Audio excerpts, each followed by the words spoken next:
Të hënën inspektorati kombëtar i mbrojtjes së territorit zbarkoi në rrugën e Arbërit nga fshati Fshat deri në hyrje të tunelit të Murrizit, duke detyruar të gjithë banorët që kishin ndërtuar përgjatë rrugës së Arbërit të prishnin ndërtesat e në raste të refuzimit përdori forcën e fadromës.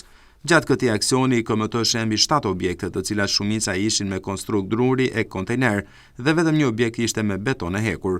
Por aksioni është ndaluar me kaq, edhe pse u deklarua se aksioni do të vazhdonte në të gjithë rrugën e Arbërit deri në Tiranë. Kjo gjë nuk ka ndodhur.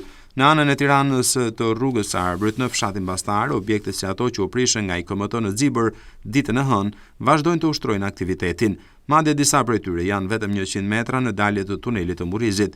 Po ashtu, objekte të tilla janë edhe në fshatin Maric e deri tek shkalla e Tujanit. Nëse aksioni është për të gjithë, atëherë me të drejtë banorët e Bashkisë Klos që janë cënuar nga këto prishje kërkojnë që të vazhdojë dhe të mos jetë selektiv. Jashtë kamerës, banorët e Zibrit thanë se arsyeja që nuk janë prishur edhe në anën e Tiranës mund të lidhet me zgjedhjet e pjesëme lokale që do të mbahen me datën 9 nëntor.